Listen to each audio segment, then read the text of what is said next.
पाठ 3 जीत का मंत्र। बात उस समय की है जब ईशा 5वीं कक्षा में थी। वार्षिक परीक्षा होने वाली थी। परीक्षा का दबाव बहुत था। ईशा ने हमेशा की तरह सर्वोच्च स्थान पाने के लिए जी तोड़ मेहनत की ठान ली। इस दिशा में काम भी शुरू हो गया। योजना बनी, सप्ताह के कौन से दिन किस विषय को कितने घंटे समय दिया जाएगा, किस विषय की कौन कौन सी सहायक पुस्तक मंगवाई जाएगी, लिखित अभ्यास के लिए पाठों के लघु प्रश्नोत्तर बनाए जाएंगे, आदि सब तैयारियां कर ली गईं। ईशा ने क्या क्या करने की तैयारियों के साथ साथ क्या क्या नहीं करना है की भी एक सूची बना डाली। टीवी न देखने से लेकर शाम को बैडमिंटन और खो खो जैसे खेलों पर पूरी तरह से पाबंदी भी इसमें शामिल रही। सब कुछ ठीक चल रहा था। परीक्षा शुरू होने में सिर्फ 10 दिन बाकी थे। तभी ईशा को बुखार ने जकड़ लिया। पुस्तकों और बिस्तर की खींचातानी में बिस्तर ही ज्यादा शक्तिशाली साबित हुआ। डॉक्टर की सलाह से दवाई लेने पर भी 10 में से 6 दिन बिस्तर पर ही गुजर गए। उसके बाद कमजोरी, छटपटाहट, हड़बड़ाहट और घबराहट ने कुछ तो पढ़ाई की गति पर अंकुश लगाए रखा और कुछ मेहनत की फसल के मनचाहे तरीके से लहलहाने पर। परीक्षाएं प्रारंभ हुई।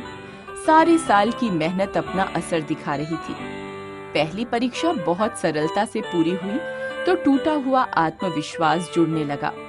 एक के बाद एक सभी विषयों की परीक्षाएं बहुत अच्छी तरह से ठीक ठाक हो गईं। ऐसा ईशा को लग रहा था। परीक्षाओं के ढंग से ईशा को लग रहा था कि वह संभवतः कक्षा में सर्वोच्च स्थान पा लेगी, पर साथ ही साथ मन में एक गांठ यह भी थी कि अगर बीमारी ने न घेरा होता तो प्रश्नों के उत्तर लिखने में और भी निखार आ सकता था। परीक्षा का परिणाम भी आ गया। ईशा कक्षा में 3रे स्थान पर आई थी। वह औरों की अपेक्षाओं पर खरी नहीं उतर पाई। इस कारण उस साल उसे लाख चाहने पर भी सर्वश्रेष्ठ विद्यार्थी का पुरस्कार नहीं मिल पाया। यह एक संजोए हुए सपने की तरह था जो टूट गया था। जैसे ही उसे पता चला कि पुरस्कार किसी और को मिल गया, उसके दुख की सीमा नहीं रही। बंद कमरे में रो रो कर उसका बुरा हाल था। उसके पिताजी दूर से ये सब समझ रहे थे। वे उसकी तकलीफ अच्छी तरह महसूस कर रहे थे। उस दिन उन्होंने उसे जी भरकर रो लेने दिया।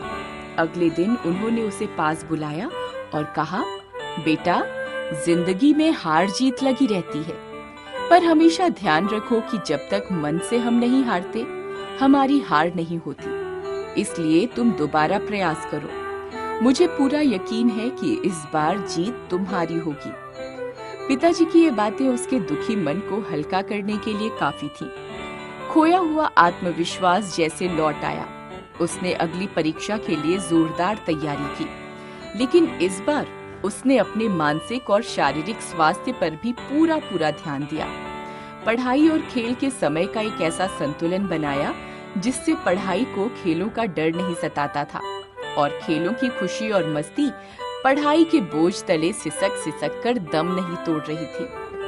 अगले साल जब वार्षिक परीक्षा आई, वह पूरी तरह तैयार थी, मन से भी और तन से भी। नतीजा जल्दी ही सामने आया। इस बार उसे ही सर्वश्रेष्ठ विद्यार्थी का पुरस्कार मिला। अब वह समझ गई थी कि पढ़ाई का मतलब खेलों से भागना नहीं, बल्कि खेल और पढ़ाई का एक ऐसा संतुलन बनाना है जिसमें तन, मन और बुद्धि तीनों को संतोष मिले। इस बात को उसने जीवन मंत्र मान लिया कि आगे से न तो वह किसी भी असफलता से निराश होगी और न ही एक आवश्यकता के लिए दूसरी आवश्यकता का विनाश ही करेगी। अपना इंडिया, गोल्डन बुक्स का दीवाना, गोल्डन बुक्स का दीवाना, गोल्डन बुक्स को अपनाना। अपना इंडिया, बुक्स का दीवाना।